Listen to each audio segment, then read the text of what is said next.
읽어보실 하나님 말씀은 출애굽기 37장 1절부터 16절입니다.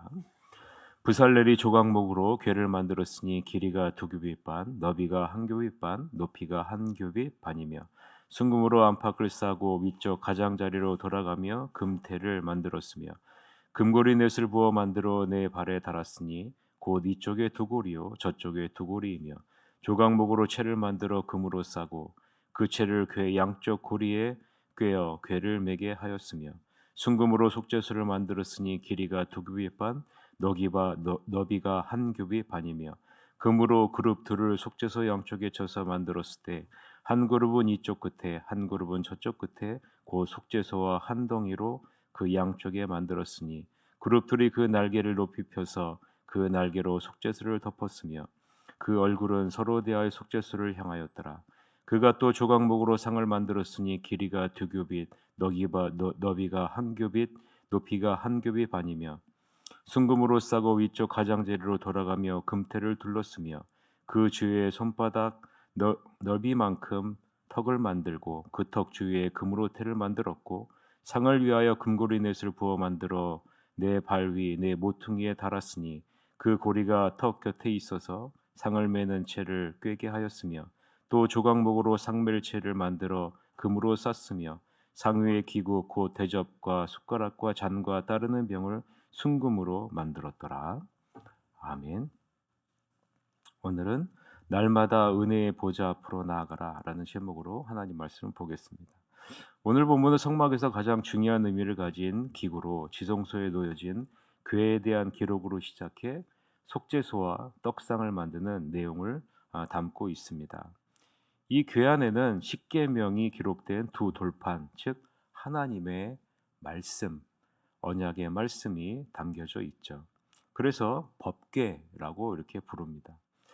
이 외에도 법궤는 언약궤, 여호와의 궤, 하나님의 궤, 주의 권능의 궤라고도 불려지기도 합니다.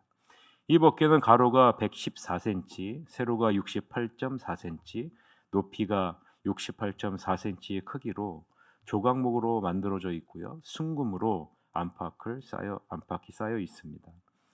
궤 윗가에 금태를 둘렀고요. 이동할 때는 반드시 채로 메고 다녀야 했습니다. 그 내용이 출애굽기 25장 10절에서부터 14절에도 기록되어져 있죠.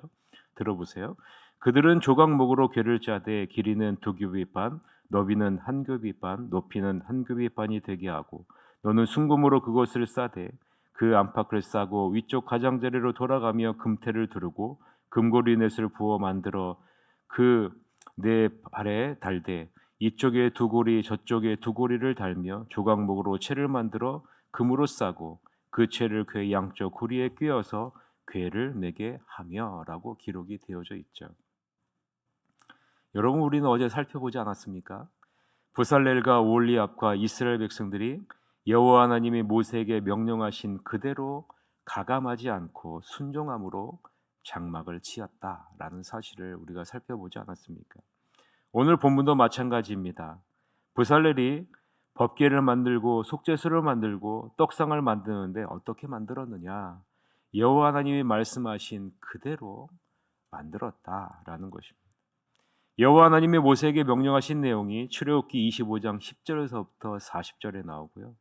출애굽기 30장 1절에서부터 6절에 기록되어져 있습니다. 여러분, 나중에 이 본문과 대조해서 오늘 본문을 꼭 한번 읽어보시기를 바랍니다. 하나님이 지시하신 내용이 틀림없이 부살렐을 통해서 실행되었음을 오늘 본문을 통해서 보여주는 겁니다. 하나님의 말씀대로 순종할 때 여호와 하나님의 영광과 영화로움과 아름다움이 드러난다라는 사실이죠. 부살렐의 이름의 뜻은 하나님의 보호하심 안에 있다라는 뜻입니다. 이것이 부살렐이에요. 하나님의 은혜죠.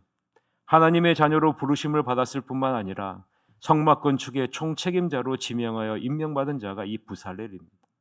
2개의 휘장과 성막의 덮개와 윗덮개 그리고 제사장의 의복 등을 제외하고는 대부분의 일을 주도적으로 감당한 인물이 이 부살렐입니다. 대부분의 목공과 금속은 부살렐을 통해서 이루어졌다라는 말이에요. 그러면 부살렐은 어떤 마음으로 이것을 감당했을까요? 하나님의 보호하심을 입은 은혜에 감사해서 기쁜 마음으로 주어진 일을 감당하지 않았을까요? 자신의 헌신과 수고와 순종으로 다른 모든 이스라엘 백성들까지도 하나님께 나와 하나님의 보호하심에 거할 수 있다는 크나큰 축복을 바라보면서 부살렐은 그 일을 기쁨으로 감당했을 겁니다. 이것이 바로 하나님의 은혜를 입은 자의 모습 아닙니까? 나로 인해 주변에 있는 많은 사람들이 하나님의 보호하심과 은혜를 누리는 크나큰 축복을 바라보는 것, 이것이 은혜를 입은 자의 모습이에요. 그래서 기쁨으로 나에게 맡겨진 사명을 감당하는 것, 이것이 은혜를 입은 자의 모습 아닙니까? 다가오는 2025년에는 부살렐과 같이 헌신과 수고와 순종으로 여러분을 통해서 주변의 많은 사람들이 하나님의 보호하심에 거하는 크나큰 축복이 있기를 주님의 이름으로 간절히 축원합니다. 하나님의 자녀는 하나님이 말씀하신 그대로 순종할 때 가장 아름답게 빛난다는 사실, 여러분 이 사실을 잊지 마십시오. 우리의 힘은 하나님의 말씀하신 대로 순종할 때 강해진다라는 사실입니다. 하나님의 말씀에 순종할 때 우리는 하나님이 우리와 함께 하실 뿐만 아니라 친히 앞장서서 일하시는, 싸우시는 놀라운 은혜를 경험하게 된다는 사실, 이 사실을 잊지 마십시오. 모세가 이것을 강조하고 있는 겁니다. 성막건축과 모든 시설이 하나님이 지시하신 내용과 완전히 일치한다라는 사실을 지속적으로 보여주고 있는 것입니다. 오늘 본문을 잘 보세요. 하나님이 성막과 성막에 있는 모든 시설을 통해 무엇을 보여주고 있습니까? 한번 여러분 꼼꼼히 한번 천천히 한번 나중에 읽어보십시오. 하나님이 하시는 우리를 향한 구원 사역을 보여주고 있다는 사실이 느껴지지 않습니까? 이 사역은 하나님이 계획하셨고 하나님이 단독적으로 이루시는 사역이심을 우리는 볼 수 있습니다. 인간의 생각과 계획에 들어가면 절대로 이루어질 수 없다는 사실을 이 오늘 본문을 통해서 보여주고 있는 겁니다. 특히 오늘 본문에 나오는 법궤와 속죄소가 대표적이죠. 법궤는 여호와의 보좌이고 율법의 보관소입니다. 즉 여호와의 권능이 임하는 곳이 이 법궤고요. 이 법궤는 하나님이 이스라엘 백성들과 함께 하신다는 증표입니다.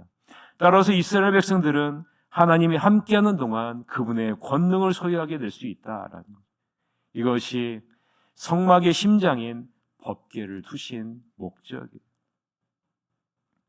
하나님의 권능이 하나님의 말씀 안에 임한다라는 사실이죠.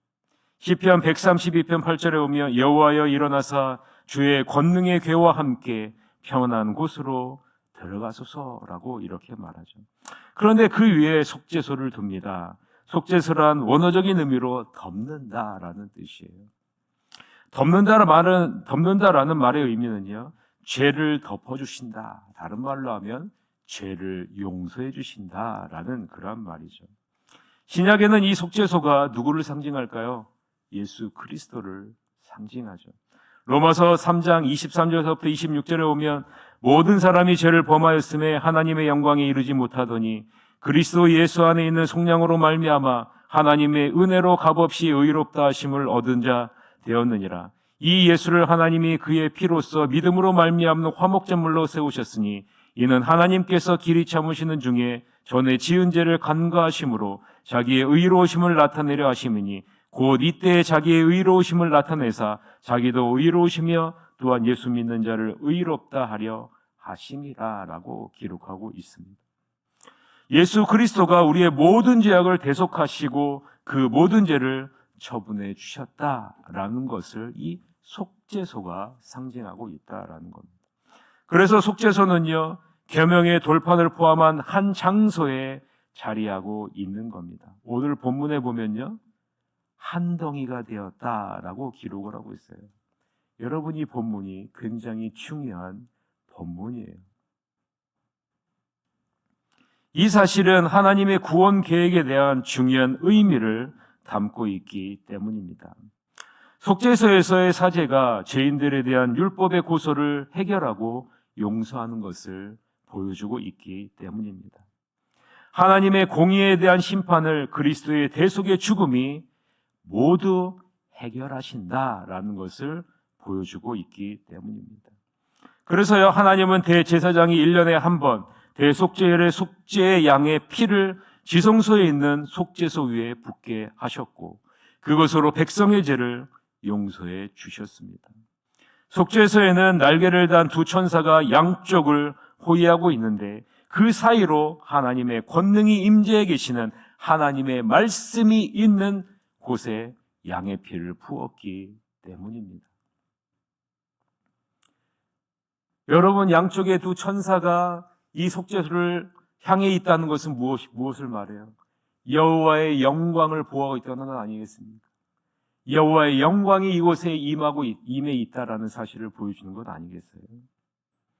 하나님의 법과 정의에 따르면 도저히 심판의 자리에서 벗어날 수 없는 죄인이 이 대속의 피로 말미암아 은혜를 입게 되었다라는 사실을 보여주는 것 아니겠습니까?